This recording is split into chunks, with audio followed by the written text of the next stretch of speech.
ഞങ്ങളുടെ നാഥയാവുന്ന കന്യകയും ശുദ്ധിമതിയും ശ്രേഷ്ഠയുമാവുന്ന നിന്നോട് ഞങ്ങൾ അപേക്ഷിക്കുന്നു.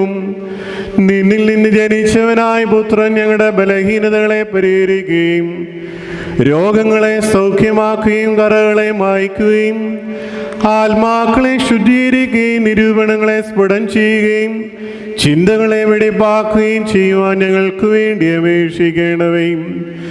അവൻ ഞങ്ങളുടെ ബന്ധനങ്ങളെ അഴിക്കുകയും ബാധകളെ ശരിപ്പെടുത്തുകയും നടപടികളെ സ്ഥിരപ്പെടുത്തുകയും കടങ്ങളെ വീട്ടുകയും കുറവുകളെ നീക്കിക്കളയുകയും ചെയ്യട്ടെ. കൃപ നിറഞ്ഞ മാതാവേ, നിന്റെ ഏകജാതനോടുള്ള നിന്റെ യാചനയാൽ ഞങ്ങളുടെ ബലഹീനതകൾ നീക്കി ഞങ്ങൾ ശക്തിപ്പെടണമേ. ഞങ്ങളുടെ വൃദ്ധജനങ്ങൾ സംരക്ഷിക്കപ്പെടണമേ. യൗവനക്കാർ കാത്തുകൊള്ളപ്പെടണമേ. സ്ത്രീ പുരുഷന്മാർ ദൈവഭക്തിയുള്ളവരാകണമേ.